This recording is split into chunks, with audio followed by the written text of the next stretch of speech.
Welcome to Monday Night Call, Pink Power. I am Tova Privet, if you don't know me, Emerald Ambassador. And tonight I have hopefully some helpful info to share about kind of what our ego is and what is it and how does it relate to our business and why should we even care about it? So where I got this idea, I read a book you may have heard of called Ego is the Enemy by Ryan Holiday. And I have my notes off here so I don't forget anything if you see me looking over. And so what I'm saying is kind of my top takeaways from this book. You don't have to necessarily agree with it. It's not set in stone, but I think this guy made a lot of really good points that can help us as individuals, as moms, as friends, as business builders, all the way, and definitely worth learning about. I don't think ego is talked about a lot in a few ways. I think ego relates to more things than we realize. And you're going to hear some themes through tonight that maybe you've been coached on, or maybe someone's mentioned as a blind spot before, but we don't necessarily whittle them down to ego when in fact, maybe that's at the root of it. And just to kind of take the sharp edge off, let's start out with some chat. What adjectives come to mind when I say the word ego? What do you think of? What type of person? I was going to get y'all to list names like of famous people, but I was like, nah, we better just do some adjectives. Prideful. Sometimes you're arrogant, conceited. Yeah. Okay. So you see it's like negative connotations. Pride. Exactly. So I just want everyone to know it's natural to have ego. We are born with it. The Bible talks about it. We are naturally selfish beings. We're naturally self-serving. And, when you're a little kid, and trying to survive and need things, that's good. We cry, we need attention, me, me, me, me, me. Eventually, you're supposed to become more exocentric instead of egocentric. But man, those things are deep rooted. And a lot of times, the way we view other people or ourselves or make decisions is actually being filtered through a lot of ego. So that's what this call is here for, just to educate you. And you can kind of do a pulse check on yourself if this is a problem. So we said it was human nature and everyone has it. So I want you to think of your ego as like if we are a garden, ego is the weeds. If you just let things go, the weeds will grow up and they will choke the life out of things. You don't have to do anything to cultivate weeds. They just miraculously arrive, and you don't weed really good one time and then never have to weed again. So this is an ongoing thing that you always have to kind of check with yourself. So just to define the word, it's a person's sense of self-esteem or self-importance or self-serving. You have probably heard the word hubris before, and ego is the seeds to hubris. So ego left unchecked will grow and become kind of a monster of hubris where you have a self-inflated sense of self-importance. So it's a little more extreme than just self-serving. And a lot of times the real kind of out there egotistical people we think of probably fit into that category a little bit more. So what's the purpose of ego? When we're really young, it's to preserve and help us get what we need. But as we're older and obviously getting our own needs met, it serves our needs in a different way. So your inner voice that tells you all the things you really want to hear can be traced back to your ego. So why do we even have a voice telling us these things that we want to hear? So it doesn't feel good to self-analyze sometimes and look at what are some areas of weakness, what are some areas I need to grow in. And I don't even like to say weakness, I like to say areas to learn more in, because we all have them. And I don't think it's necessarily weak, it's something you can get better at, given the opportunity. So it feels better. Our brain wants to seek pleasure, avoid pain. If you've ever heard that, at all costs, whether it's good for you or not, that's our default setting: seek pleasure, avoid pain.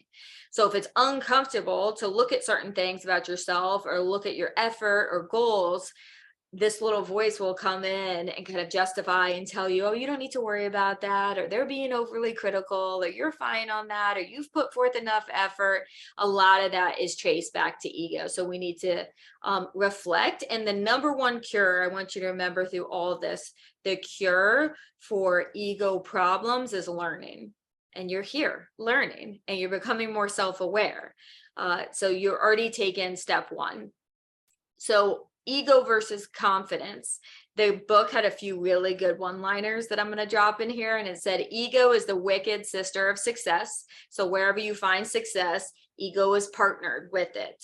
And you'll read books about wonderful leaders and humble guys, especially you'll see a lot in the military history and like NFL or NBA coaches and famous, maybe some docs out there, but a lot of it is humility and willingness to learn, but willingness to admit that that was an issue and that they did something to keep it in check. Rockefeller had famous journals at night that he kind of always wrote to himself, like, don't screw this up, keep your ego in check, you're not above it.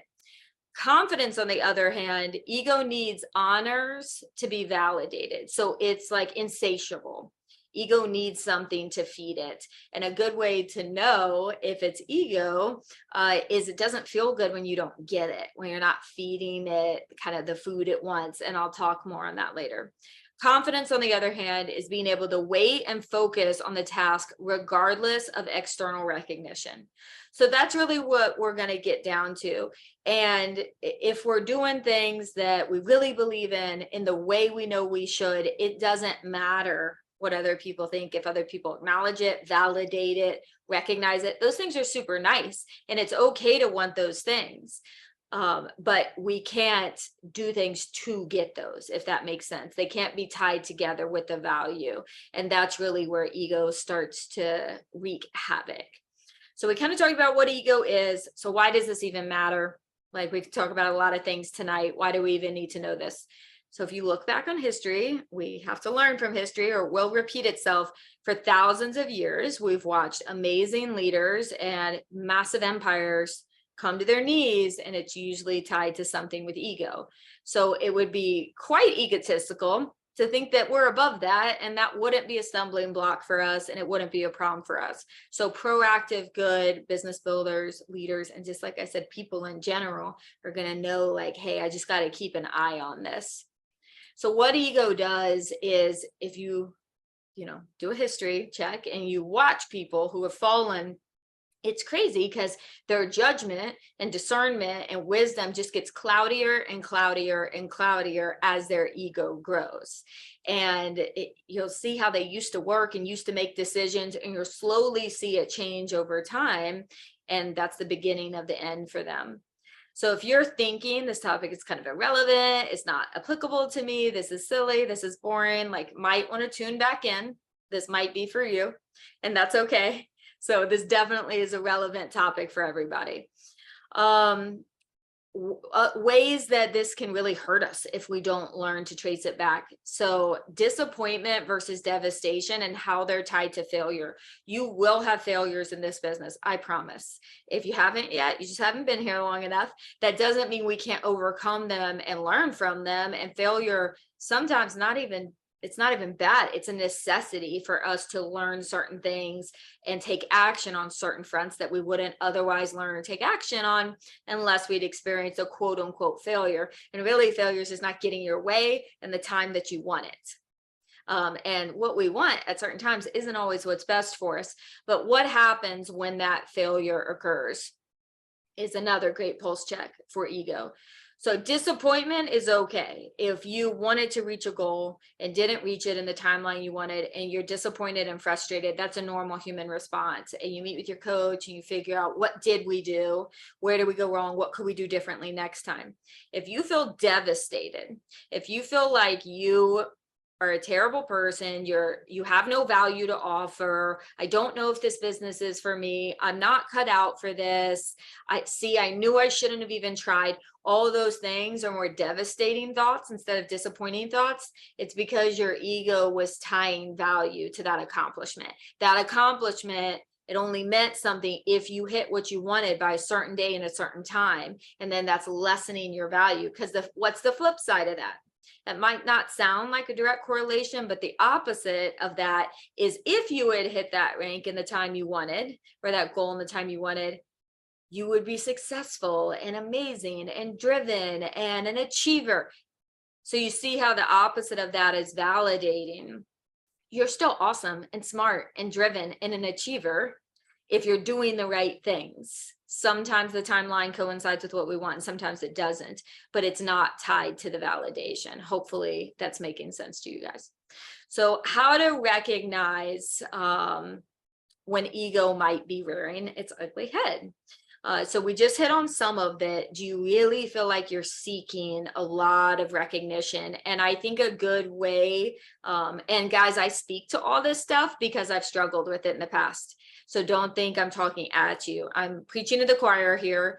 And, you know, it's like something stuck in your teeth. It's nasty and everybody else can see it and you don't know it's there. So we're just making ourselves more aware so that we can go check our teeth. That's all we're doing for ego. Do you feel upset or bothered when you're not getting recognized or you're not getting thanked? And I'm not saying you should never be thanked, you should never be recognized, but the value you feel in yourself and your job should not hinge on those things. And if they are hinging on those things, then we just need to reel in the ego. And at the end, I'm going to talk about what to focus on for that. So a sign and symptom might be that if you find yourself often, they should be saying this to me, they should be thanking me for that, or I'm very offended, I was left out of that. Looking for things to be offended at, even though you may not realize you're seeking them, you're going to find what you're looking for. And why does that matter? That's the question to ask, not if that person should be doing it or not, or why does it matter if they are or not? Because you want that person to do a certain thing to make you feel a certain way. Guys, we control how we feel, okay?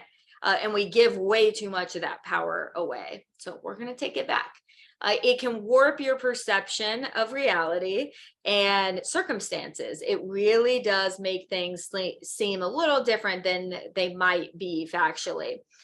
Persecution complex will arise. So victim mentality. I know you've heard victim mentality. When everything is working against me and I don't know enough people and the economy is bad and my upline doesn't coach me enough and all these things where everything is kind of out to get you, because the opposite would be things were working in your favor. Like, why should anything be different for you? We will work for it. We'll do the things, we'll earn it. So when you get into a victim mentality, that's usually tied to something with ego also. See how it's like down inside of everything? All right, comparison and competition is another spot you'll see this. You cannot find your value from being better, being more, achieving more. You can't be finding your value from looking side to side, guys, and comparing. Because first of all, that's an ever-changing scale. Because think of how you were when you first started.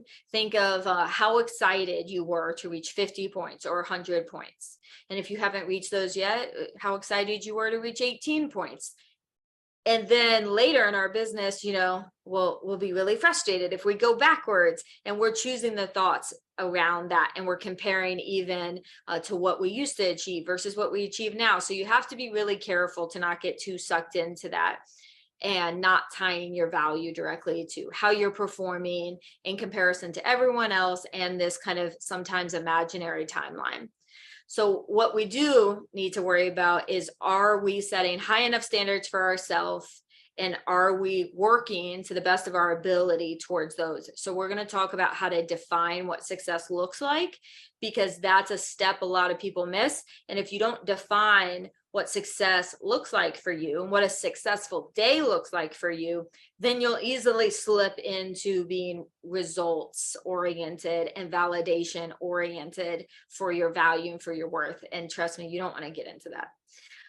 And then the last kind of two ways you'll see it show up: avoidance. So are you avoiding, this is a good one for us, are you avoiding anything that will make you feel stupid or look dumb? I've definitely been guilty of this.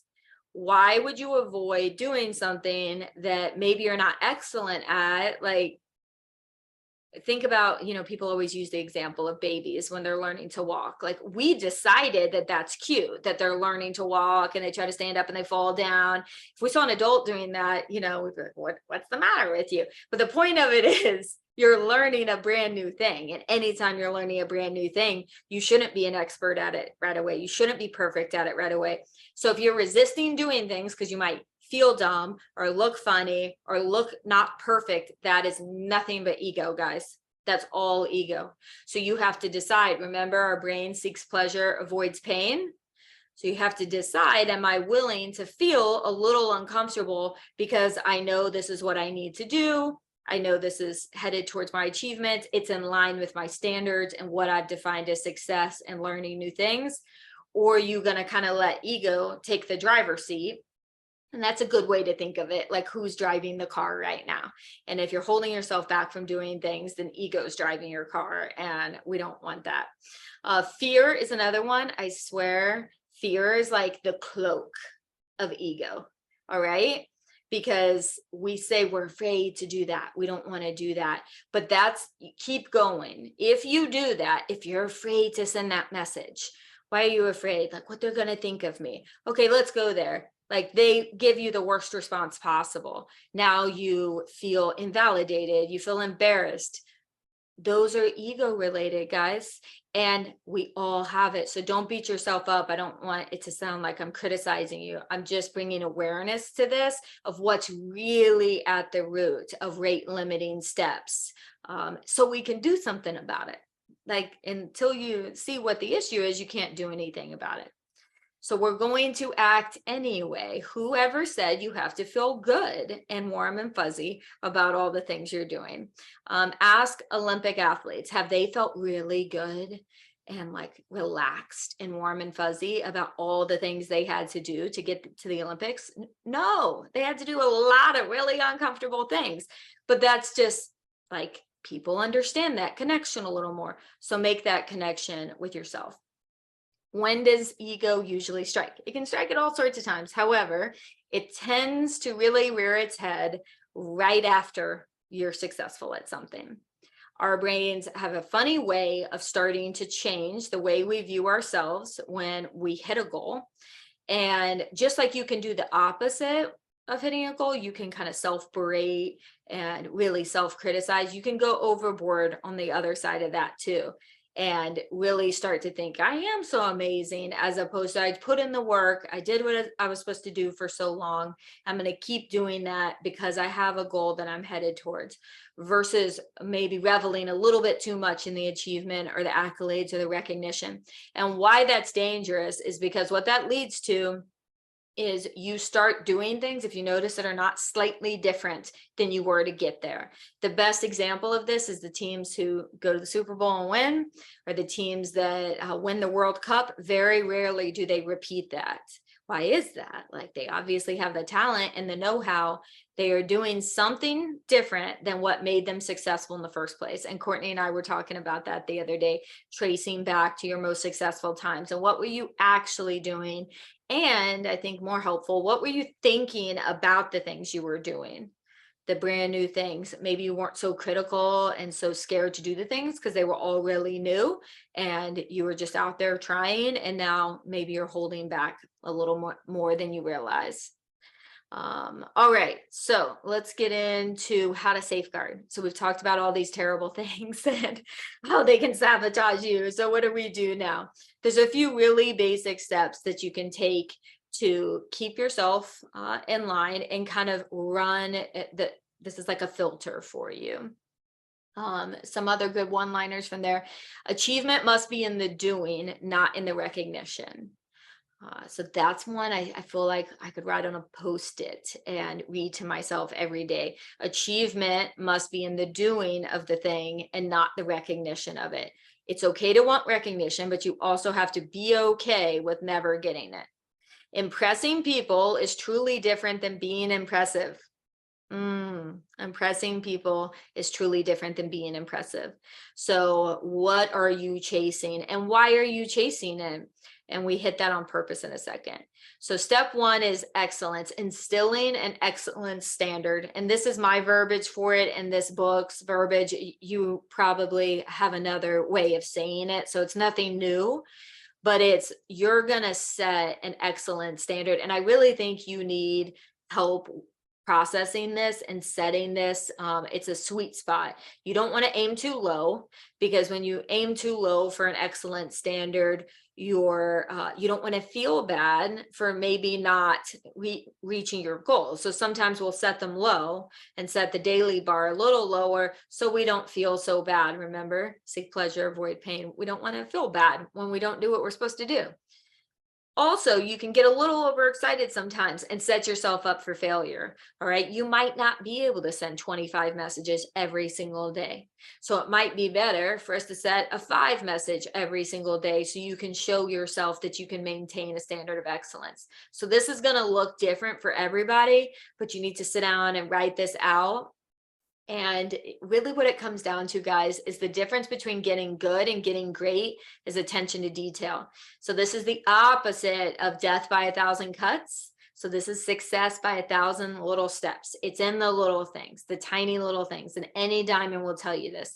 It's in the 1 or 2 follow-ups every day, 1 or 2 continual reach outs forever, every single day. Exactly. Slight Edge, Atomic Habits. This is what they're saying. There's a reason those are best-selling books. And it probably sounds like we're just constantly banging this same drum or whatever the saying is, but it's true. Okay. People who sometimes perform great are not the super successful people. The people who are in and day out, when it's convenient, when it's not, an excellent standard. So come up with that standard for yourself. The way and the motives will dictate, number 1, if you ever arrive where you want to arrive, and number 2, if you can keep it. And Emily Gibson talks about this, that there's ways to hustle to your goal really hard, maybe with not the right method and not the right motive, and it's very difficult to keep it.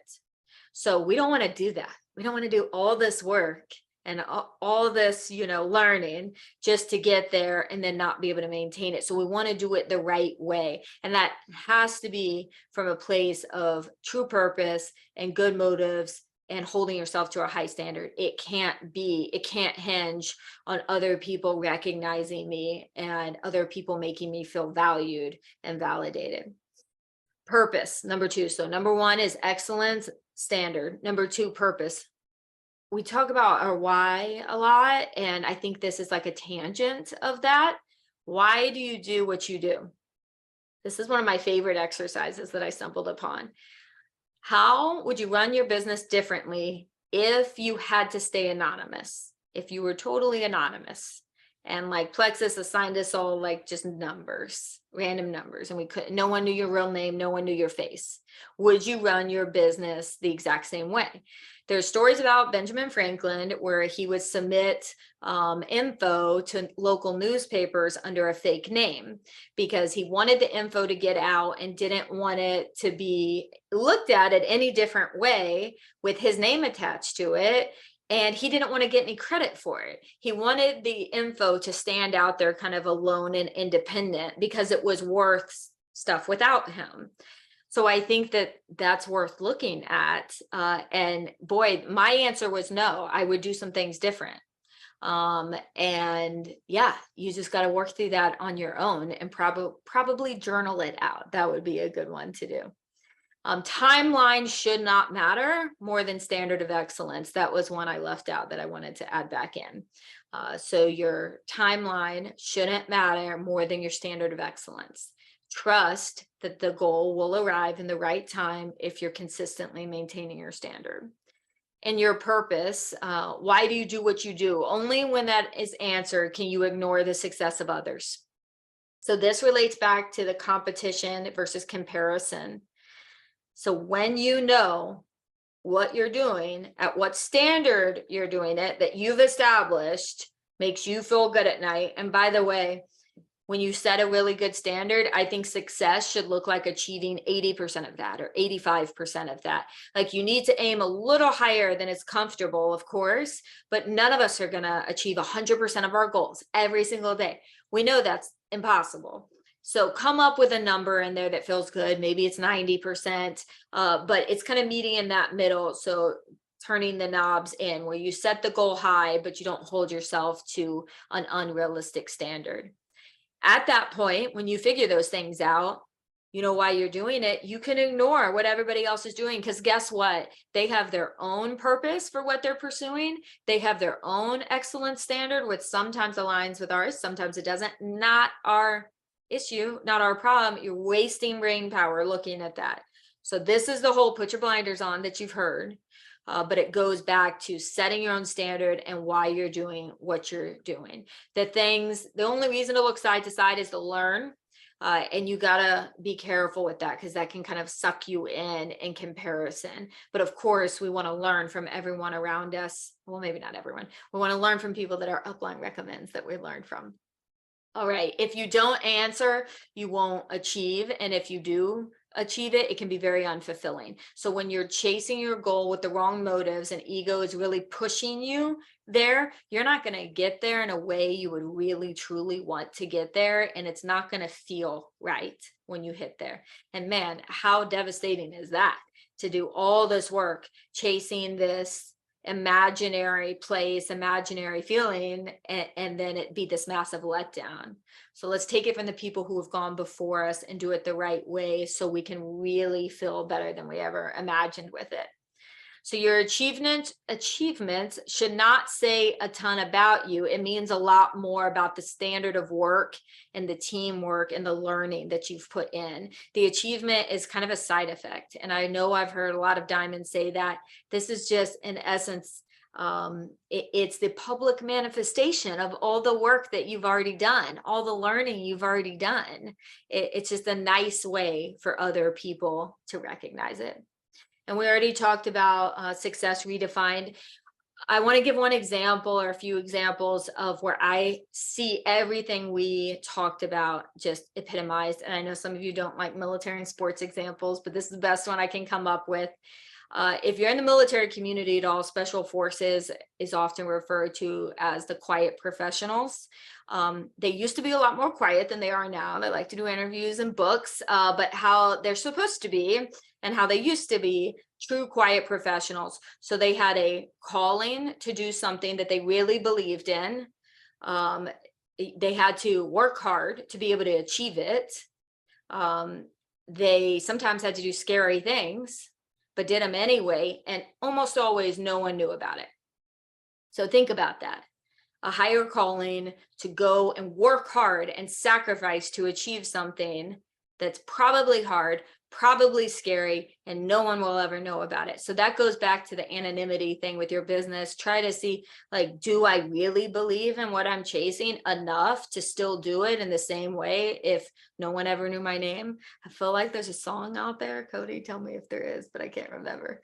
All right. And the smartest people in the room that I've ever been around, I came from the medical community, so that's what comes to my mind. The absolute smartest people are constantly never talking about what they know, never talking about how smart they are. They're constantly asking other people questions. And to be honest, making other people feel smart and valued because they want to learn from them. So I think that kind of goes hand in hand with the quiet professional posture that we should aim for. And I mean, I think Jesus had that type of posture. He had all the rights, all the bragging rights in the world, and he didn't make people feel small. He didn't do things to get people to agree with him. And often they didn't agree with him and they didn't understand him, and he did it anyway, because it's what he believed in and what he knew. So we need to aim for that. The last one, we said excellence standard, the purpose of what you're doing and why you're doing it. And last is learning, being open-minded. So you're here, you're still on the call, hopefully, and hopefully you learned something. And so your ability to just reflect and say, is this an issue? Where is this an issue for me? Where have I struggled with it in the past? Where do I need to be cognizant of it in the future? And the traits of ego breakers, so people who have battled their ego and won, they're humble, they're diligent, and they're self-aware. So that's kind of the pinnacle that we're always aiming for. And I think that's all I got, guys. So hopefully this was enlightening. The book is Ego is the Enemy by Ryan Holiday. So Ryan Holiday, really cool. I really liked it. It's a pretty quick read. It's like, here, I actually have it right here. It's a pretty small book compared to lots of the other ones we read. So have a great week, and I will talk to you guys soon.